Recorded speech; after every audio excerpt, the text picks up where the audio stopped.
राधा राधा राधा राधा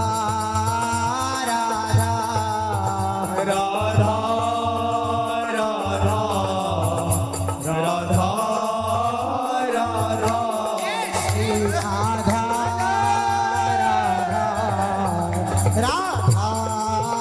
राधा श्री राधा राधा राधा राधा श्री राधा राधा राधा राधा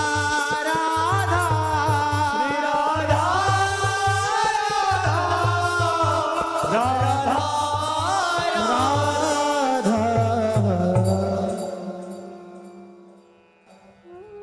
परम सच्चिदानंद घन नित्यानंद वर्षिणी श्री स्वामिनी जी के महाकरुणा समुद्र गोरे चरणारविंद ही हमारे सद्गुरु हैं। यही गौर चरणारविंद ही हमारा परम विश्राम स्थल है। यही गौर चरण ही निरंतर चिंतन हमारी चिरंजीवी अवस्था। परम रसिक चूड़ामणि श्री स्वामी हरिदास जी महाराज कहते हैं, चिरंजीवी कौन है? कह हरिदास तबहि चिरजीवो, जब कुंज बिहारी चित आवन। चित्त जो विषयों के चिंतन में निरंतर अनवरत भटकता रहता है,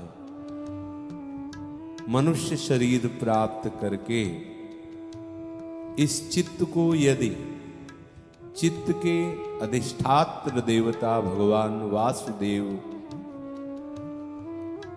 जो हमारे राधा वल्लभ लाल बिहारी जी राधा रमण, इन्हीं नामों से वृंदावन धाम में पुकारे जाते हैं, वो चित्त के अधिष्ठात्र देवता भगवान वासुदेव ही हैं, जो चराचर जगत का स्वरूप धारण किए हुए त्रिगुणात्मिका माया का खेल खेल रहे हैं।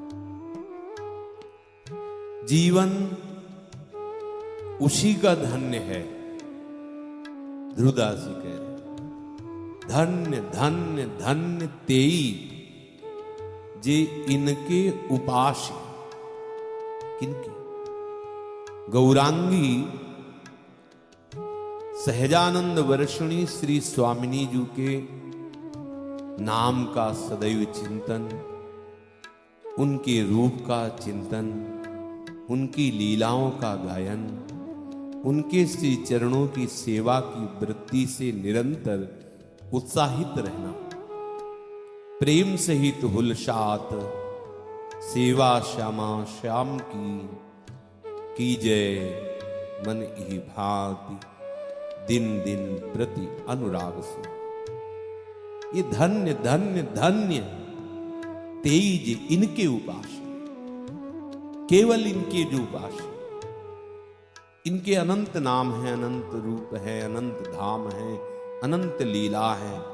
अर्थात जो प्रभु के उपासी है, जो प्रेम स्वरूप प्रभु के उपासी है, जो परमानंद प्रदान करने वाले प्रभु के चरणों के उपासी है, जो महाअनंत सामर्थ्यशाली प्रभु के नाम जापक हैं, धन्य धन्य धन्य तेई जी इनके उपास है।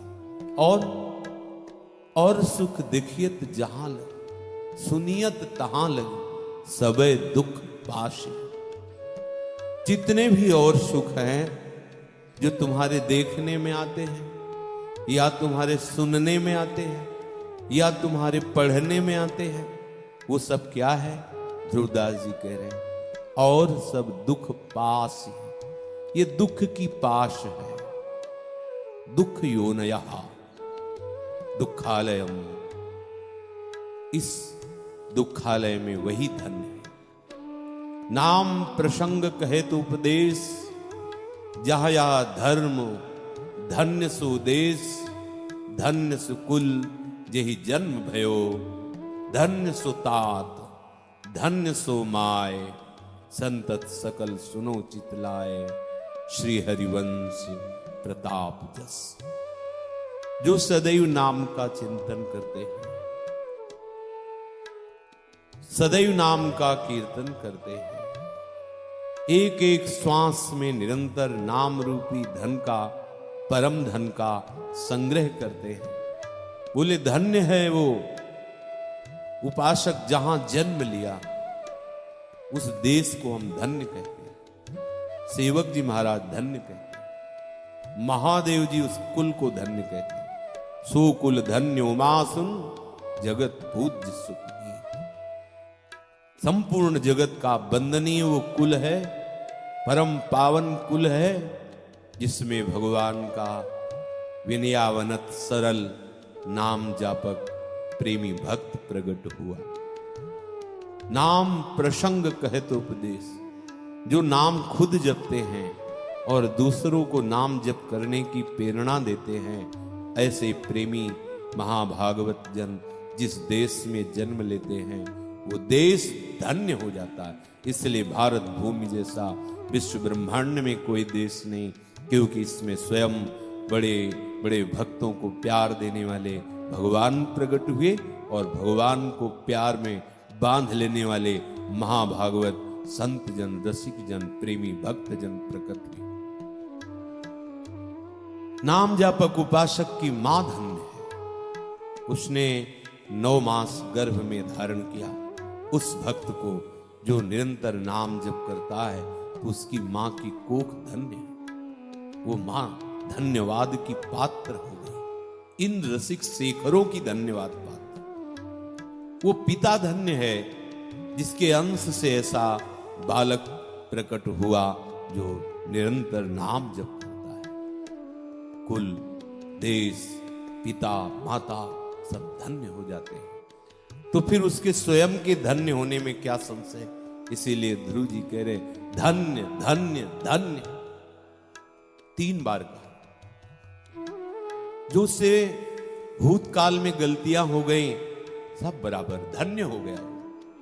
अगर भविष्य में कोई चूक हो जाती तो भी वो धन्य हो जाएगा। वो वर्तमान में जो निरंतर नाम जप कर रहा है, वो धन्य ही है।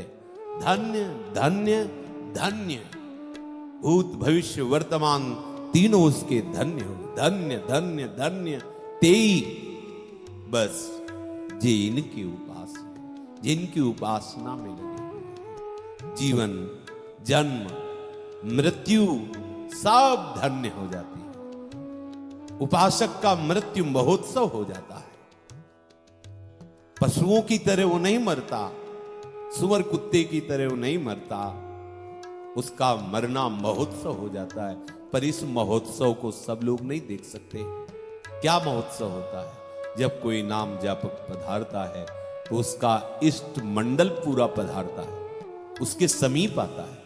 अब ये थोड़ी है कि आप देख पाए या वो बता पावे, ये केवल उसके अनुभव का विषय होता है। पूरी निकुंज मंडली पधारती है और उसको अपने साथ गाना बजाना करते, नाचते गाते हुए, बजाते हुए मृदंगा आदि उसको ले जाते हैं। ये महोत्सव, ये प्राकृतिक नेत्रों के और श्रवणेंद्री के द्वारा ये महोत्सव देखा या सुना नहीं जाता। इसके लिए हित नेत्र चाहिए, प्रेम नेत्र चाहिए। इसलिए जीवन जन्म धन्य करने का हमें महान अवसर मिला है। मनुष्य शरीर, अब हम चूके ना, हमारी जिह्वा निरंतर निरंतर राधा राधा, राधे श्याम राधा कृष्ण श्री हरिवंश ऐसा रटती रहे। यदि जिह्वा निरंतर नाम रट रही है, सब कुछ हो गया। आपने सारे तीर्थों का अवगाहन कर लिया, सारे शास्त्रों का स्वाध्याय कर लिया, संपूर्ण चराचर जगत का पूजन कर लिया, संपूर्ण ब्रह्मांड की परिक्रमा कर ली, संपूर्ण ब्रह्मांड का भंडारा कर लिया, संपूर्ण तीर्थों में जो पर्व में स्नान और दान का महत्व है वो सब आपके सामने लघु हो गया यदि आप निरंतर नाम जप करते हैं।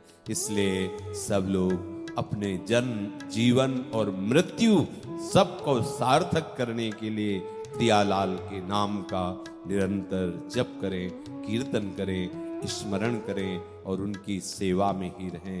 सदैव उनके शरण भाव में, शरणागत भाव में, मैं प्रभु की शरण में हूँ। उन्हीं की शरणागत के गीत गाइए, उन्हीं के शरणागत के हो के रहिए।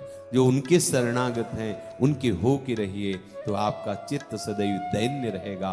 अहंकार भर के यदि कोई प्रभु के मार्ग में चलना चाहे तो दुर्वासा जैसा महापुरुष भी भागने को मजबूर हो जाता है। वो भी त्राहिमाम बोल उठता है, औरों की तो कोई जगह ही नहीं। जो ऐसा महापुरुष कि त्रिभुवन को पलट सकता है, ऐसी सामर्थ्य है, वो भी भगवत चरणारविंद के प्रेमी दैन्य महाभागवतों के सामने यदि तप का अहंकार किया तो उसे त्रिभुवन में ठौर नहीं मिली। इसलिए दैन्य होकर अहंकार त्याग करके भगवत शरणागतों के आश्रय में रहकर खूब नाम जप करो और जन्म, जीवन, मृत्यु इनको तीनों को सार्थक करो। श्री राधा वल्लभ लाल की जय जय जय श्री राधे श्याम, जय जय श्री राधे श्याम, जय जय श्री राधे